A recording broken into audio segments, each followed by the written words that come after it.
Hello and welcome to the Latch Lounge podcast. I'm your host, Amber Ginn, and today we are going to talk all about what a good latch looks like. If you are watching this on YouTube, you might get a little bit more visual, but if you're listening to this, it's still going to be super duper helpful. When I work with my mamas, the number one issue that I have clients come in with is an uncomfortable latch. They feel like their latch is off, it's hurting, something is going wrong. So we're going to get into what a good latch looks and feels like. So if you are looking for a visual guide to what a good latch looks like, check out the link below. I actually made a super cool latch lookbook that is a visual guide for exactly what to look for and what not to look for. So let's get into it.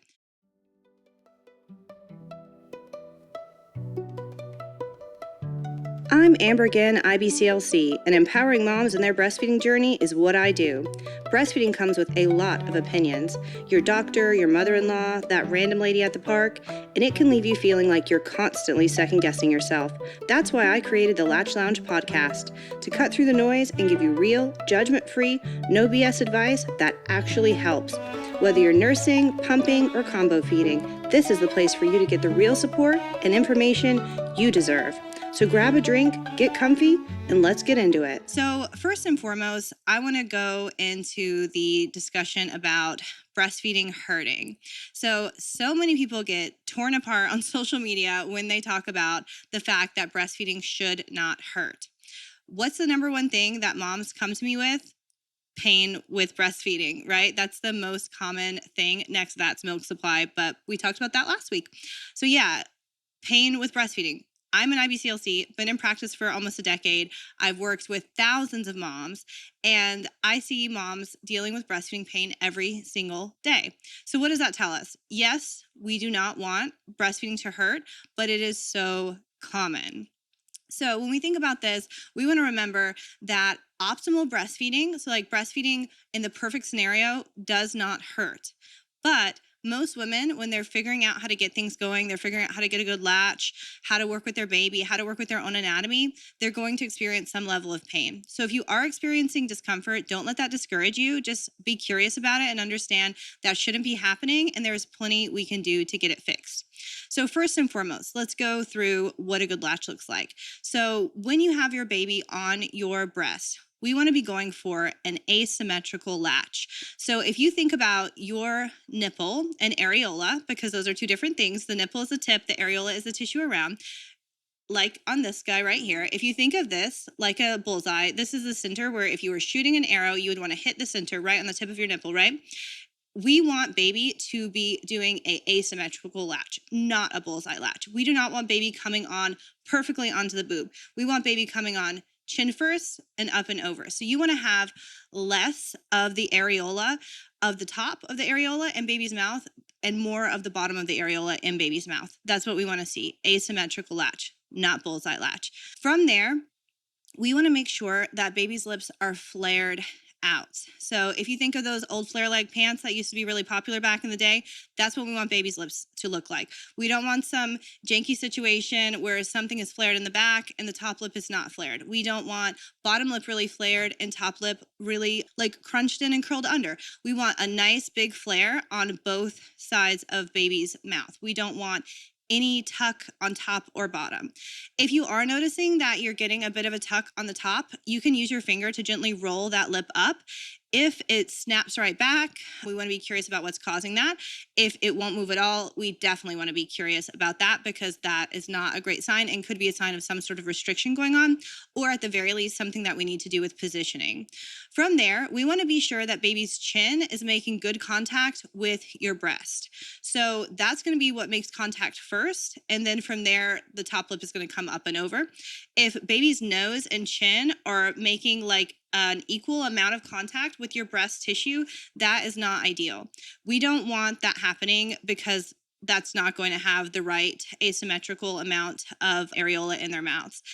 If you are noticing that baby's nose is making some contact with your boob, we want to look at One big thing, how big are your boobs? If you've got really big boobs and they're just gonna be all up in everybody's business, then that's not a bad thing. That's not the end of the world. What we don't want though is for a baby's nose and chin to be making equal contact, except for in that situation if you are very well endowed, because in that case it can be really hard. So if you're doing that, trust that if you've got that asymmetrical latch and things are feeling good, if some boob tissue is making contact with baby's nose, we're not gonna freak out, because if everything else is looking good, that's not the end of the world.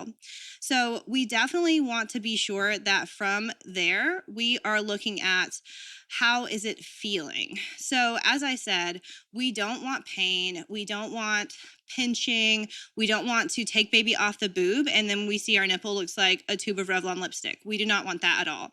So some things that you can look out for baby that will tell you things are not going good is that baby's cheeks look sunken in.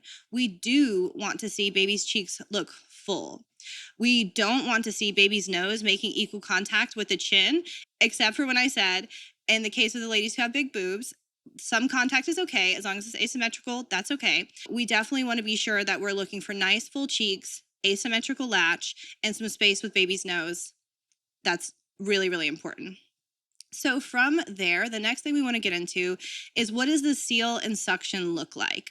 We want to make sure that that flared lips situation is definitely happening, but we want to make sure that there's a good seal. We don't want baby sucking in a lot of air. We don't want to see milk dripping out of the side of baby's mouth.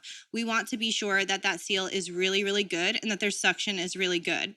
So what does good suction look and feel like? Flared lips for one. As far as feel goes, you definitely want to feel some tugging, but no pinching, no pulling. So those are going to be the things you really, really want to keep an eye out for when it comes to secure seal and suction. So what you don't want to see, same thing like I said earlier, you don't want to see a bullseye latch. You don't want to see baby's chin tucked. You don't want to see baby's chin close to their chest. I'm going to give you that good unflattering double chin situation. You don't want the double chin happening with your baby. You want that front line open, which is why we want to make that chin contact first. And that's really going to be super duper helpful. If we're seeing that their lips are curled in and tight, that's definitely going to affect their ability to get a good seal and to have good suction. So the next thing that I really want to get into that I see so much information about now, which I'm so glad that people are at least talking about it, is body alignment. So while I'm so happy that everyone's talking about belly to belly, rolling baby in, that's so great. But a lot of times we're missing very important pieces on what really makes that effective. So belly to belly is super awesome. That's what we want to be driving for. That is what we want to be going for sure. But you can have baby belly to belly with you and their shoulders rolling out, or their hips are rolling out, or something else is happening that is not ideal and is going to give you a heck of a hard time to get a nice, deep, comfortable, effective latch. What you really, really want to look for is a straight line from baby's crown of their head down through their ear, down through their shoulder, all the way down through their hips. In the Latch Lookbook, it shows you exactly what to look for to make sure that you're getting that alignment that is ideal and optimal and is going to give you a good latch. If any part of baby is rolling away from you, that is going to be creating tension and pulling baby off of the boob, and it's going to prevent you from getting a good latch. So make sure that you're definitely focusing on that. So with body positioning, we can't really talk about that without also talking about positioning in general, breastfeeding positions. I have so many moms ask me, what's my favorite breastfeeding position? The only way I can answer that would be, what's my favorite breastfeeding position with my baby? Because my body, what's comfortable for me, what's comfortable for my baby is going to totally be different maybe than what's comfortable for you. And what was comfortable with your first baby could be different than what's comfortable with your second. So just make sure that you understand that there's really no one way to position your baby for breastfeeding. But if I had to pick, I would say my favorite position is the position that seems to be either not really known about or heavily misunderstood. And that would be laid back breastfeeding. Laid back breastfeeding is so freaking amazing. And it has been revolutionary in fixing bad latches with my clients. If you can lean back and let baby come onto you, then you're going to have an easier time because you're not going to be fighting, pushing onto them, trying to deliver your breast to them. You are going to have just such an easier time. So laid back breastfeeding is my favorite. From there, any kind of position that allows you to have good control of the situation, and I'm doing air quotes there if you're listening to the podcast, control of the situation, we definitely don't want to be fighting with baby. We don't want to be pushing on them and pulling on them and having them buck up against us, because that's not going to help.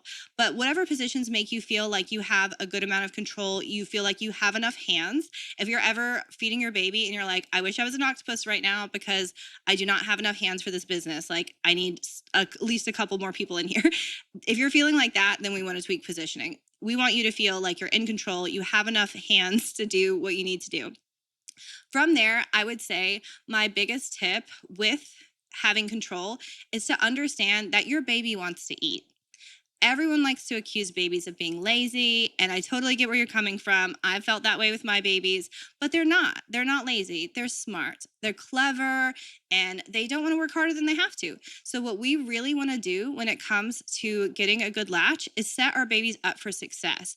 And understanding what a good latch looks like is the number one way to set them up for success, because we can put ourselves in positions that really help baby succeed. With that said, I do want to say that remember, when you're breastfeeding baby, you want baby to come to you. So much easier to say that than to do it, because as mamas, we are so giving. We want to make things easy for them. We're like, stay there, honey. I'm going to bring this booby to you. But you are really going to be working against yourself when you do that. We want to let baby come onto us. We want to trust that they want to eat. We want to trust that if we got that latch and it wasn't great, we can unlatch them and we can try again. We don't want to feel like we're playing an arcade game and you go to throw the ball, and if you didn't get it in right then it's over. You lost your chance. Latching your baby is not like that. You can get a bad latch, use your pinky, gently unlatch, get baby back on the boob, try again. They want to eat. They want to work with us. They are clever and so well designed, and they want this to work too. So just trust that your baby is not working against you. Your baby is not on the other team. Y'all are on the same team, and you want the same end goal, which is effective, comfortable, joyful breastfeeding. So just always remember that. You can try again. You don't have to feel like if you missed your shot, it's like that scene in the Titanic where like the doors are closing, and like if the guy doesn't like get underneath, then he's trapped in the water, whatever, forever. It is not a situation like that. Make sure that you remember you can try again. So as far as body alignment, what we do not want to see there is baby's shoulders rolling out. We don't want to see that one side of their face is unevenly smushed into our boob. As babies get older, these rules change. When you are doing gymnastics with an older baby, your mileage may vary. Like if things are feeling good, if you made it that far, you clearly know what you're doing. But I'm talking about for newborn babies, we don't want to see their faces smushed. We don't want to see part of their nose being covered. We don't want to see any of that. We definitely want to see them nice straight line. So if we're having hips rolling out, if we're having shoulders rolling out, we want to get curious and we want to get that fixed. From there, the last thing I want to talk about, if you have a baby who is probably going to be really good at Muay Thai one day, AKA when you try to latch them, they're doing all these like boxing moves and they're like smacking and doing blocks, know that that is normal. Your baby is not trying to fight you. It's not intending to smack your nipple out of its mouth. It's just testing out its reflexes. So my biggest tip is to let your baby have their arms around your boob like they're trying to give it a big old hug. Easier said than done sometimes, but understand that trying to pin baby's arms down in a swaddle is almost always going to work against you, and it's typically only going to make them more frustrated. If for whatever reason you want to feed your baby in a swaddle and you're getting a good latch, right on. Keep on trucking, that's great. But if you're struggling, let's probably loosen up their arms and let them use their arms, because their primitive feeding reflexes are heavily intertwined with their use of their arms. So in closing, my last tip for a really good latch and what you want to do to help set yourself up for success is keep that baby naked. Not literally naked, because we don't want to ruin all of your sheets and clothes, but diaper only for the first week if you can. I know those newborn outfits are so stinking cute, and you cannot wait to dress them up in those little frilly butted dresses and those cute little suits or whatever it is, but let's put that on pause and let's keep baby in the breastaurant near your boobs. On that note, keeping those boobies out those first few days can be really great. I know we don't want milk leaking all over the place, but if baby's on your chest, as close as they can be, making skin-to-skin contact is so, so important. That's going to let their primitive reflexes really be kicking off really good, and it's going to allow your body to pick up on their cues early. They're going to be able to communicate with you well because those cues are not being cut off because they're too warm or too comfortable, for lack of a better word. We really do want them to be in touch, and if they're dressed down, they can really be in touch, and that is so, so helpful. Finally, skin to skin is not just for the golden hour. Skin to skin is so important. I literally encourage clients who have 6, 12, 18-month-old babies, if they're having a struggle in their nursing journey, let's do some skin to skin. It is so good for you and it's so good for your baby. So please do not sleep on skin to skin. It is so good. Keep that baby in the restaurant, keep them dressed down in their diaper, and do all the things that we talked about here, and you will be having a much better latch. As I said, the Latch Lookbook, very inexpensive buy, super duper valuable. It's going to show you exactly what to look for and what to avoid. Check that out in the link below. I really hope that you guys got a lot of value from this podcast, because that is really me dropping some condensed decade-long acquired knowledge to help you get that good latch. We want things to feel good. We want you to be feeling good. So if anything's off, feel free to reach out to me. I'm always here to support you. That's it for today, Mama. If this episode helped, don't stop here. Get even more support at thelatchlink.com. Need one-on-one help? Did you know your insurance covers free lactation care? If you have Aetna, Anthem, Cigna, Blue Cross Blue Shield, or UHC, you can get free virtual lactation care right from the comfort of your home. Check your coverage and book your session today at thelatchlink.com. And if you're looking for instant help with latch issues, grab my course, Latch Legend, for step-by-step fixes you can use right now. If you love this episode, subscribe and leave a review. It's the best way to help other moms find the support they deserve. Until next time, trust yourself, trust your baby, and know you are doing an amazing job.